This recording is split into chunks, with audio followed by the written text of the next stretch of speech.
बताइएगा, कोई आप तो वैसे तो पीएचडी डॉक्टर हैं, लेकिन आपका मईशत की नब्ज पे बड़ा हाथ है कि कैसी चल रही है इस वक्त पाकिस्तान की मईशत, और इसकी हम कह सकते हैं कि अच्छे हालात हैं, अच्छी खबरें आ सकती हैं, उम्मीद है?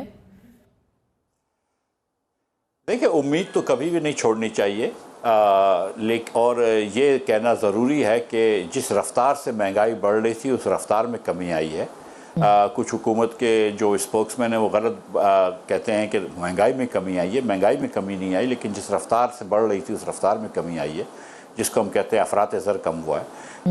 जो प्राइम मिनिस्टर साहब का दौरा था जिसमें उन्होंने मज़ीद MOU साइन कर लिए, तो अस्मा बहन आप जानती हैं कि अगर जितने MOUs पाकिस्तान ने साइन करे हुए हैं पिछले 20-30 साल में, उसका अगर 10% भी पाकिस्तान आ जाता तो आज हम अमेरिका से भी शायद अमीर मुल्क होते हैं।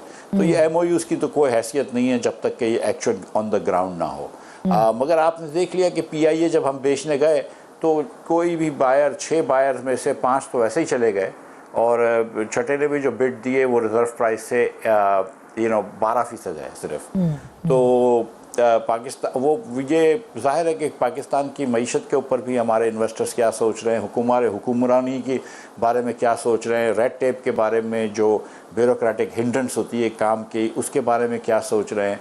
पाकिस्तान में ख़ित्ते में सबसे महंगी बिजली है, ख़ित्ते में सबसे महंगी गैस है, ख़ित्ते में सबसे ज़्यादा टैक्स रेट्स हैं, तो यहाँ पे बैरूनी सरमाएकारी लाना मेरे ख्याल से मुश्किल ही होगा। ये PIA के बारे में तो आपने बहुत काम किया जब आप वज़ीर ख़जाना थे, जब भी, उससे पहले भी, उसके बाद भी। आपको लगता है कि ये वाकई जेन्युइनली कोई आई नहीं कंपनी, कोई ये हौसला अफजा रिस्पॉन्स नहीं आया, या फिर यही होना था जो हुआ है या हो रहा है? मेरे ख्याल से यही होना था जो हुआ है। मैं तो पहले कहता था कि अगर PIA की कोई बिड दे या स्टील मिल की कोई बिड दे तो उसको दूसरी कंपनी फ्री दे दें, तो PTI वाले बड़े शोर मचाते थे। आज से 6-7 साल पहले जब मुस्लिम लीग, 5 साल पहले जब मुस्लिम लीग, 6 साल पहले जब मुस्लिम लीग इसको प्राइवेटाइज़ करना चाहती थी तो PTI ने इसके ख़िलाफ़ एहतजाज किया था, और असद उमर साहब और इसाक डार साहब ने एक माहिदा किया था जिसके तहत PIA प्राइवेटाइज़ नहीं होगी और मेजॉरिटी स्टेक जो है वो गवर्नमेंट के पास ही रहेगा।